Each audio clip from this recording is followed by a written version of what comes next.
Before I get into the message entitled The Little Things, I just want to share a couple things that don't necessarily tie in, but there's some little things that I saw just in the last yesterday and today. Daniel has a couple pictures. You see that little chipmunk? He's a little thing. There were two of them. I don't know if they were brothers and sisters or a couple of friends. Oh, they're both there. I was standing and like a yard and a half away, they just scurried around and just kept sitting there. And one just stood there, and his leg was going like this, like he was looking at me like, should I run or should I not? Yeah. Should I stay or should I go now? Like, the song. They're so cute, the little things, right? And then the next thing, I was driving to Town to the store, and there was this little tiny girl. I almost didn't see him. I literally backed in the road, but it's a road that no one travels much. And I saw this very small turtle, and he was almost to the other side. Then this morning, I'm driving on this, again, the same road that I like to go on. I go by this stream. You'll sometimes see me with pictures that are blue heron. That's my friend that I see. But just down the stream, there was this little deer standing in the water. Usually the heron's sitting on that branch right there. But it's the little things sometimes in life. And these are things that we see in nature, but it's the little things that just really give us joy. And so they don't necessarily tie into the lesson, but we're going to talk about the little things in our relationships and in our lives. And sometimes it's the little things with the people that are closest to us that really matter and influence how life is going. And so I think a few weeks ago I did this, but I want you also to think of a person as we go through this. You don't have to point. You can write it down if you want to, but think of a person at least as we're going through this, that maybe one relationship that you just want to think about. And so a more practical way as we hear the Word of God and walk through this time together. And you know what? It doesn't have to be a bad relationship, I want to say. It could be a relationship where maybe it's bad, you want to make it good. Or maybe it's good and you want to make it even better. The cool thing is that God loves us enough and He grows us deeper and deeper and deeper. And we become more and more, hopefully, like Him as we seek Him. And so I want to start with I talked about this once before, but there's a statement called mind the gap. It's actually in Europe, where you mind the gap between getting on where you are, stepping on the train to get to where you're going to go. So you can say mind the gap, or just the gap between the ideal and the real situation. And there are things that we dream of in a relationship, and then there are things that's real. That's where we are now. And so I wrote up a few just simple expressions. Some of these have to do with maybe families of children, but you'll relate to them. You can think of your own situations as well. In the ideal world, we eat dinner at the table as a family every night. In the real world, for some people with children, they eat in a minivan between band practice and soccer practice with some of the family. Ideal and the real. In the ideal world, we read a Bible story together with the kids and pray before they go to bed.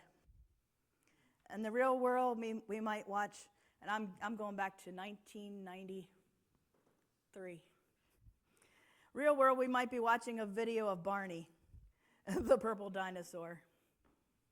I'll never forget, I didn't plan to share this, but we've gone to like several marriage retreats, and they're wonderful, and we had to draw about our life and our family and everything. And I was young, and Barney was on my picture because Barney was something my kids watched. So in the real world, maybe Barney's part of your day and as more than Bible and prayer. In the ideal world, we have time for long walks on a country road, on the beach. In the real world, that's the ideal world. In the real world, maybe we have time to call each other on our cell phone on our way to work and whatever it might be. I will say that because of David's schedule and my schedule sometimes, it's hard. And some of you know that especially when he's on nights and we're switching. Right on Mayberry Road, there's where you go into the school there. And we give each other a hug and a kiss as we're passing. We're working on that. But our schedules are different. And so we have to really be intentional, which is part of the lesson today as well. And in the ideal world, families look like Leave It to Beaver. Many of you know that from years ago. Nate probably does not. I don't know. In the real world, it looks maybe more like a TV sitcom or The Simpsons, which I don't care for The Simpsons. But anyway, you get the point. So if you look at Ephesians 4:32, it's an example of ideal communication. Be kind and compassionate to one another, forgiving each other just as God and Christ forgave you. You know, this is the ideal communication. Kind, compassionate, forgiving as Christ forgave you. In the real world, sometimes you'll hear things and they'll be said to sometimes the people that we love the most. I wish whatever. We never did whatever. Or I'll never forgive him for whatever, her for whatever. What she or he said to me. You know, we might not say that because we don't forgive them or we make a list. So I want to kind of look at a few things. How do we bridge this gap? How do we mind the gap of what we really want in a relationship and what happens for real right now? And the key is really do it one step at a time. One step at a time can really make all the difference. We don't have to reach the ideal to feel better and some hope and some encouragement. But if you see a step and you see progress, you have hope. And you know what? Maturity is living with the fact that the ideal and the real are different. Anybody? I put 2 hands up. Being able to live in the real world and still have a dream for growth, that's maturity. So, you know, we are all growing at different ways and different times. Again, Milt, I forgot to get with you with that song because I'm thinking of myself because this song starts out with a verse. The last line says, show him your perfect love. At the end it says, show me your perfect love. Always going like that. But anyway, I'm going to get that song one day, Milt. So the first thing that we need to do to make a bad relationship better or a good relationship even better is set priorities. And all these things, once again, they're all simple things that we know. It's just, do we do them? And it's not something you do once and you're done. It's something forever. You know, the devil's going to come in and try to create busyness and hecticness and everything, and you got to come back to setting priorities, keeping the priorities right. And the simple thing, you know, and we know this, we've shared this scripture many times, and, you know, Jesus was asked about priorities, and you know his 2 priorities, the main 2, right? Right? Teacher, which is the greatest commandment in the law? Jesus replied, love the Lord your God with all your heart, with all your soul, with all your mind. This is the first and greatest commandment, priority, right? And the second is like it, love your neighbor as yourself. Love God, love others. The most important things in life. And you know, they're both about relationships. So, relate to God in the right way and relate to other people in the right way. These have to be our 2 top priorities. You know, relationships don't just happen. If my relationship with others and my relationship with God aren't the most important things, then I've got to make them the most important things. And if I think I'm too important or I've got too many things to do or my work's so important or whatever it is, even if it's ministry work, and you never making time for other people, It's not going to work. Galatians 6:3 says, if you think you are too important to help somebody in need, you're only fooling yourself. You really are a nobody. I don't know what translation that is. I forget, but that's a powerful line right there. Don't think of yourself as too important, as somebody that you miss a situation of need. You know, if I make a lot of money, or if I make a name for myself, or if I accomplish this at work, or if I'm this great, whatever it is. But I never help anyone else. Jesus is saying that he wants you to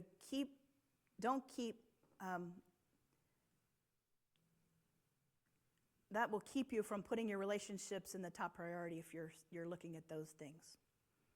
In 1 Timothy 5:8 it says, but those who won't care for their own relatives, especially those living in the same household, they have denied what we believe, denied the faith. That's a strong statement, isn't it? So don't think that God, sometimes, we can put, don't mix this up.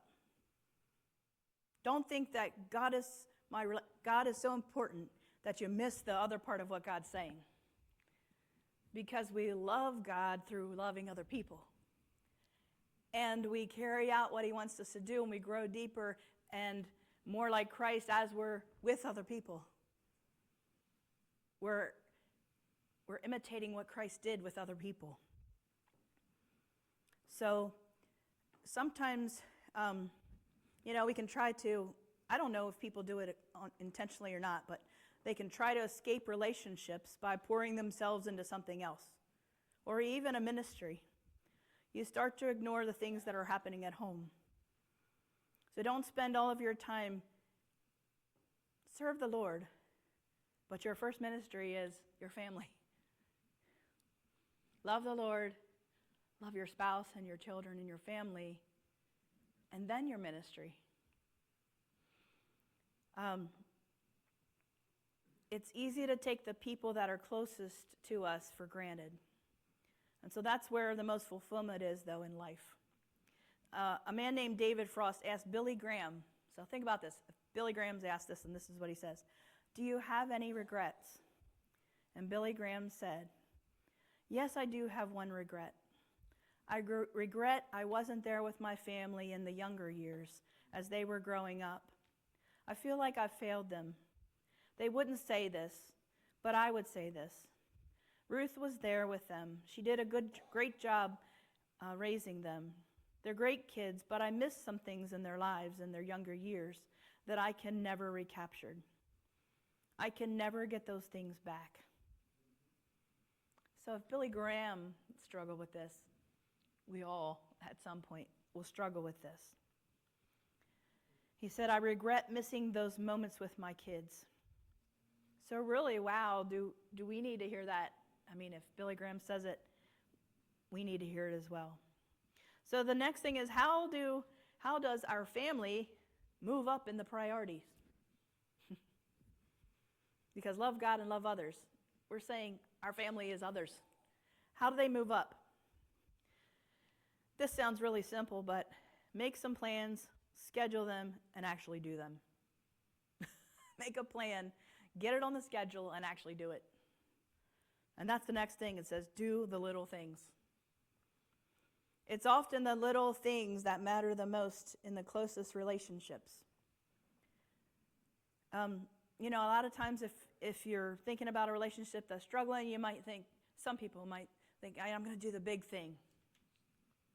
I'm going to take the family on a vacation to Disney World, or whatever. But then you come back and it's still there. Do the little things.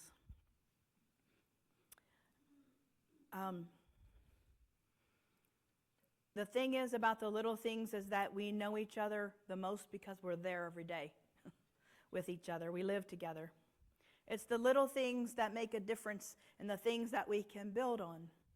In 1 Corinthians 13, I know I shared this a few weeks ago, but I'm just going to highlight a couple things from it. It's the list of where to start. The love chapter, right? Love is patient and kind. I'm only reading a little bit. Love is not jealous or boastful or proud or rude. Love does not demand its own way. Love is not irritable. It keeps no record of when it has been wronged. So I'm going to pull a few things out of there, but being patient. Doing the little things and being patient. That means waiting together is part of the relationship. You know, it's one thing to wait with someone. It's another thing to wait for someone. You know, we see things in our lives. We see things in each other because we're the closest, you know, in our families, in our relationships, in our marriages. But you can wait with someone. But to wait for someone, that is hard. That requires patience. You understand what I'm saying? I don't know if I got that clear. So for someone to grow, for someone to change, for someone to decide. Remember I told you about some of the things where that one pastor told me, love God, love Him, pray for Him, and work on yourself. You know, we each had to wait for things to grow in our lives. You know, he could see things in me, I could see things in him, and we waited for each other. We weren't just with each other. We waited for each other to grow and change. And now we laugh when we look back and we see that we had many similar things. And one time he said, you know, we are really kind of similar, aren't we? We are in the things that we are growing in. Another thing, to do the little things, to be kind. You know, it's a one thing to value people. It's a lot harder to be nice every day.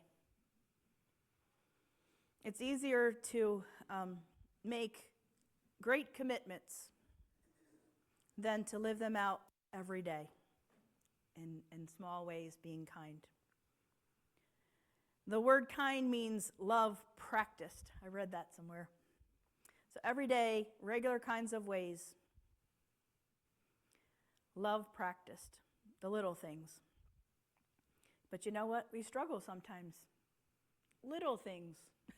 I'm just giving you some trivial ones, but I love you, but I really want that last whatever thing of yogurt. I really want that last bowl of ice cream. I don't know. You know, hands off, it's mine. I don't know. I don't say that, but I'm just trying to think of some little things. I value you, but don't interrupt me right now with your problems. You know, I'm busy. Sometimes I call David, because we don't see each other. I call him and he'll say, yes. I just call just because I love him and I just want to talk. But I'm interrupting, I know. He's at work sometimes. But, you know, it's the little things. He almost always talks to me, unless it's an urgent situation. You know, sometimes life or death at his work. But it's kind. It's the little things. Love is kind. The little things make our relationships from good to better, bad to good. So the next part of that little piece of that scripture in 1 Corinthians 13, it keeps no record of wrongs. You know, the truth is that we are all imperfect people. And we live with imperfect people as well. And so husbands, wives, kids, families, relatives, we're all imperfect. And we live so close that we see the imperfections. We can't help but see them. So, you know, we can start by keeping a record of wrongs. It says love keeps no record of wrongs. And you know what? You might think, well, I don't do that. But you know what? You know when you do that? You know that you're doing that? As you're in a fight and you have a list in your mind and it just comes out. Right? Yeah, right. Now, you're really going to tell me that? Don't you remember when you did this? You know? So love keeps no record of wrongs. There was a movie out on Dietrich Bonhoeffer. But there was some advice that he wrote. He's a famous pastor. And it was advice to a couple getting ready to get married. And he wrote it from a Nazi prison camp where he eventually died for his faith. He said to them, my advice to you is this. Don't find fault with each other, but accept each other as you are and forgive each other every day from the bottom of your hearts. That's a way of building a bridge, minding the gap, to the people that are closest to us, from the ideal to what is true. In our 1 Peter 3:1, it says, "Your godly lives will speak to them better than any words." You can say whatever you want, but if your actions don't line up, that speaks louder.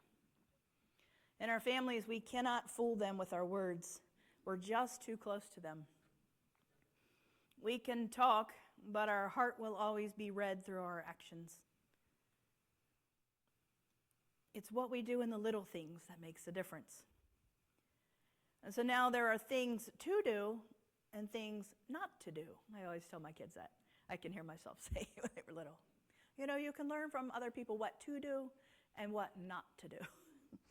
And so, but Philippians, you can learn from the Word of God. Philippians 2:3, "When you do things, don't let selfishness and pride be your guide. Instead, be humble and give more honor to others than yourselves." What you can do is humble and give others more honor than yourself. What you don't do is selfishness and pride. Did you know that other people are just as important as you? Their thoughts, what they think is just as important as yours. Boy, sometimes we don't realize that. We're so into our own world. Ephesians 6:4 says, "And now a word to you fathers. Don't make your children angry by the way you treat them. Rather, bring them up in the discipline and instruction of the Lord." That's a gift. That's a small thing that we can give our kids. It makes a difference. And that word discipline, it doesn't mean heavy-handed. It doesn't mean giving them everything they want just because they want it. It's not always good, the things that they want, because they don't know better. When God disciplines us, he lifts us up. So that word discipline, sometimes we take it in a negative tone, but really it's that God disciplines us and loves us and brings us up. He encourages us up. Doesn't make you feel like you've been punished. It makes you feel like you've been cared for. And so it's the small things that add up. And we can get caught up in, our lives and our work and our jobs, but one of the things that men and women, it's the small things. Do we talk about God? Do we show our family that God's important in our lives? If he's not important to those, those around us are going to see that he's not important in our lives. It's the little things that add up to the big things. And so make it a top priority to build on the little things and to talk about God. The next thing is don't give up. In that Corinthians verse, it says, "Love endures through every circumstance." It's always hopeful and endures through every circumstance. Endures means we're bound together. We're going to go through this together. We're going to fight through this to the end together. Whatever it takes, we're not going to give up. Of course, we feel like giving up. It's tough sometimes. I remember saying, "God, what are you doing and what am I going to do?" It's tough. It's hard to hope just one more time. I don't know if I can do this. I don't think I have the energy anymore. It hurts so much to not give up. So many times we'll settle for a relationship less than we thought it would be. And so we let things just sort of settle. We settle, well, I guess I'm never going to be able to make this work, or I guess this is how it's always going to be. The reason I share some of this stuff in our lives is because it was 1998. And it's not how it is now. And I hope you know that. But there are times where, you look at things and maybe you see a couple that's 30 years older than you, and they look like they have it all together. They're holding hands and they love each other, and they're, all these kind of things. It's hard to wait for and with each other. It's the little things. We tell ourselves sometimes, I'm never going to do that again. I never want to hurt that way again. And then this is powerful. Many of you know C.S. Lewis. This is what he said about love. To love at all is to be vulnerable. Love anything and your heart will certainly be wrung and possibly broken. If you want to make sure of keeping it intact, you must give your heart to no one. Wrap it carefully with hobbies and little luxuries. Lock it up safe in a casket of your selfishness. But in the casket, it will change. It will not be broken. It will become unbreakable, unpenetrable, irredeemable. The only place outside of heaven where you can be perfectly safe from dangers of love is hell. That last bit of that. It does hurt to love. You know, we're not perfect, but love never gives up. But can you say to, if you're thinking of that relationship, can you say to someone, no matter what happens or how far apart we feel, I'll always love you? We're called to love others. That's our calling. Love God and love others. Not just grumble. Love them. Jesus said in Luke 18:1, then Jesus told his disciples a parable to show them that they should always pray and not give up. So how do you know if you've given up? One of the things is that you stop praying. And I guess when you start praying, guess what? You start to have hope. Jesus said to show them that they should always pray and never give up. As soon as we start praying again, we start to have hope.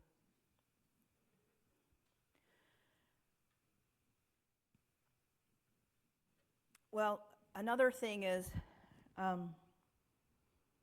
you might be thinking, I'm going to keep on hoping and keep on believing, and I'll face this with you. I'm going to stay, and we're going to overcome this together. Don't give up. We're going to go through this stage together. And lately I've watched some of this, we're going to go through this last stage of life together. That's a hard one too. But we're going to stay together. And we're going to face the next day together. And so you may think, well, can you promise me that if I don't give up, everything's going to turn out the way I anticipated it? Sometimes God heals us through heaven. Sometimes it's ways that we can't imagine. I can't promise you that what you think is the way that God's going to take care of our healing. But I do know that if you don't love God and love others, and you don't continue to pray, and if you don't do those things, there's zero chance of anything ever happening. You understand? Galatians 6:9 says, and let us not get tired of doing what is right, for after a while we will reap a harvest of blessing if we don't get discouraged and give up. So where do we find our strength to not give up when we're tired and our hearts are hurting? Where do we find our strength to do the little things? Do the little things and put our relationships in top priority. That leads to the last thing, is let God love you. The first thing you have to admit, and I know all these are simple things that many of you already know, I have to admit that I need God's help. I need him to love me right here where I am. I need your help, God. And, we're going through this thing, and I ask you to think of somebody. I really don't want you thinking about them, what they did, and all the things they didn't do. I want us to think about ourselves. Because, again, none of us is perfect. All of us have a place to grow. Psalm 101:2 says, how I need your help, especially in my own home, where I long to act as I should. I need God's help to make relationships work, God. Remember those priorities Jesus gave us. First, love God and love the people around us. And the sad thing is, what I've noticed is that we often try to do number 2. We don't get number 1. But I'm loving them, and I'm trying to do all these things, and I'm giving everything I have, and when are they going to da-da-da, and I'm doing all this thing. But I forgot to love God first. And I tell you, back in 1998, that's what God told me. Love me, and I'm going to help you love, and I'm going to help redeem and restore these things.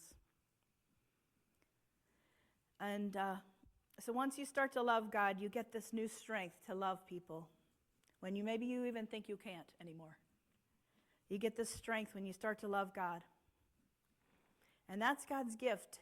And so let him love you. Let him love you and tell him that you need his help. And then I'm going to share this story. And it's funny because I just thought of this right before service. And as I was writing this down, I was writing Dad and my dad walked in the room. And I just had to laugh. And he says, "What? Are you going to tell something on me?" No. But I was thinking about skiing, all right? I had another illustration, but this one made me smile more. You know, oftentimes in our relationships, I was equating it to skiing. You know, when you first go, you're all ready, you get on the chairlift, kind of like our relationships. You just start, maybe you get married or you're having a child. You're riding up the chairlift. It's beautiful. You're relaxing, enjoying the sights. You ride to the chairlift. And then all of a sudden when you get to the top, you go down a little bit to get off the slope, Usually it's okay, but sometimes there's a hiccup.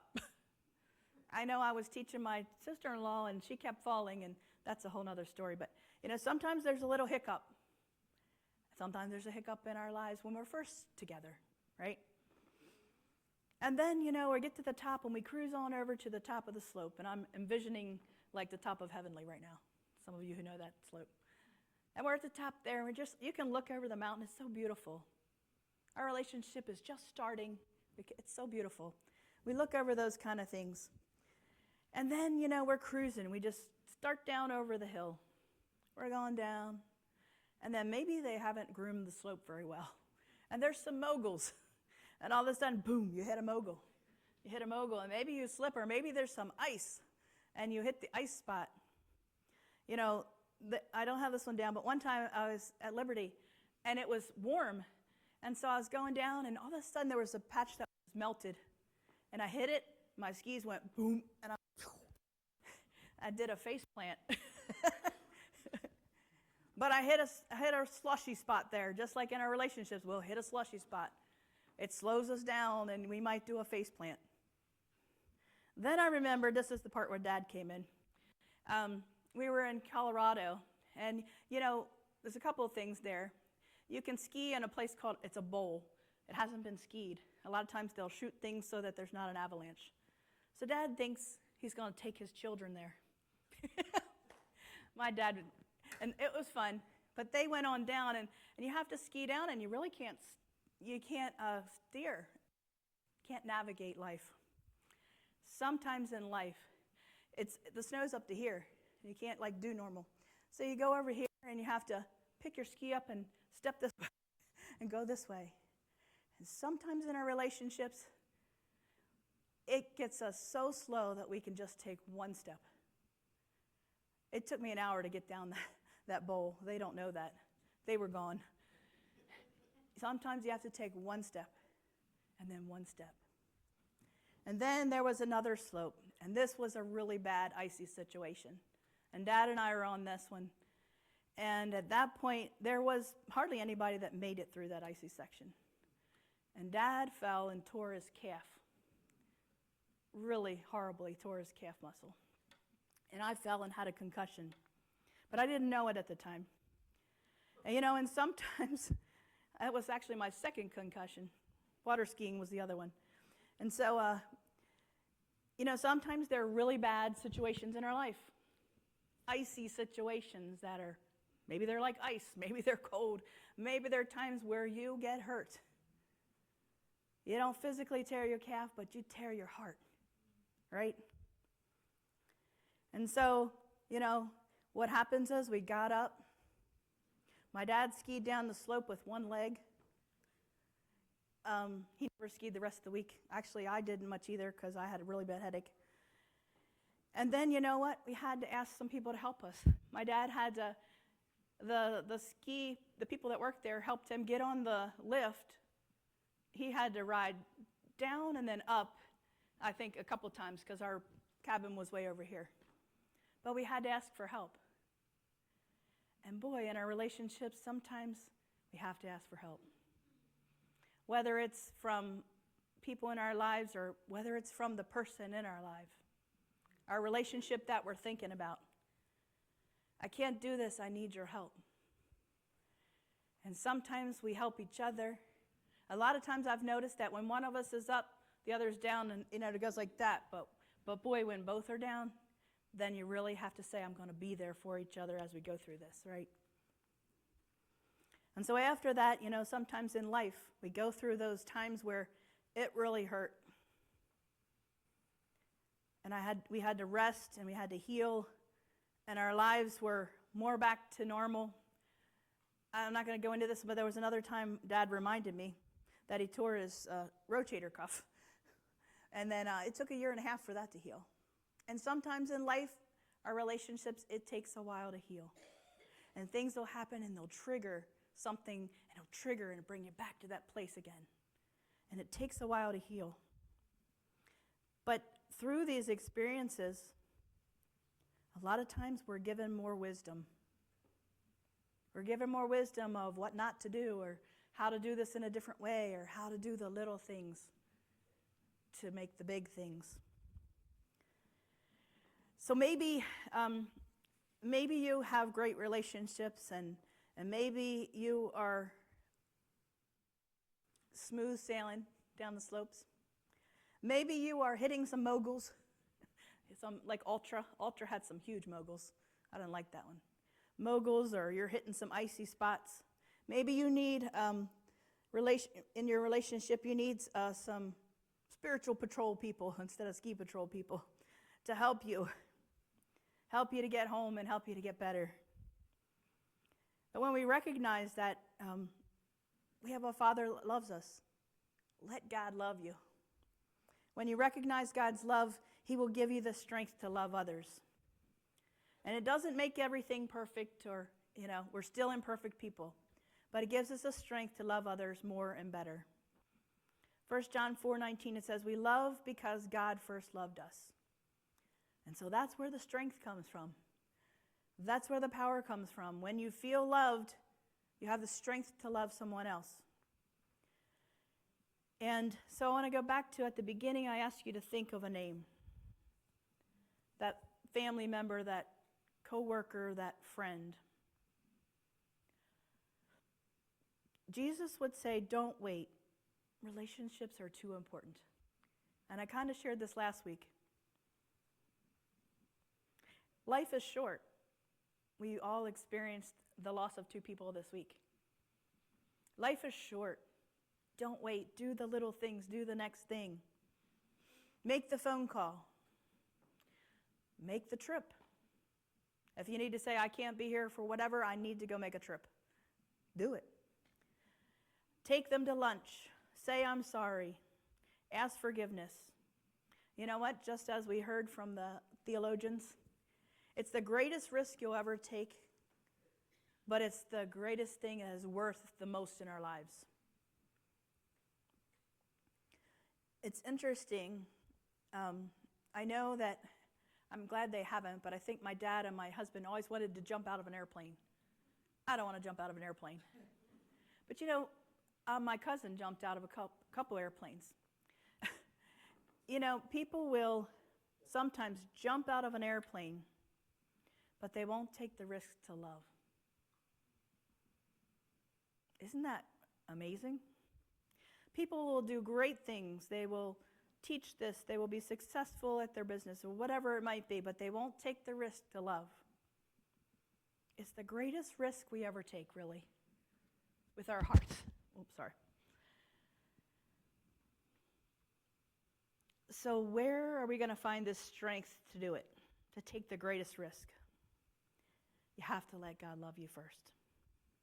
Ephesians 5:2 says, "Live a life filled with love for others, following the example of Christ, who loved you and gave himself as a sacrifice to take away your sins." So we have to let God love us, accept his grace, and you know what? He'll give us a new direction. He says, "I want to give you this free gift." And it's not because what we do, it's based on his love. So don't let these things, these pride, misunderstanding, things like that, take you away from the greatest gift. Recognize the gift of God's love and receive it. Romans 8:38 says, "Our fears for today, our worries about tomorrow, and even the powers of hell can't keep God's love away." God's love for you, your love for him, it's the foundation that we can build all of our relationships on. So set priorities. Plan something, schedule it, and do it. Actually do it. Do the little things. They add up to the big things of life. Don't give up, and let God love you. Love him with all your heart, soul, and mind, and love others as yourself. And if you do, that's the foundation to experiencing the greatest things of life. Our closing song today is "It Is Well." And this is a song of a man many of you know. He experienced lots of things in life, and he lost his wife and his family, and he's traveling. He was still even able to pen these words, "It is well with my soul." And so, especially as we're remembering Brenda and the family and Michelle Click and the family who have walked through difficult times, it is a deep faith when you can sing, "It is well with my soul."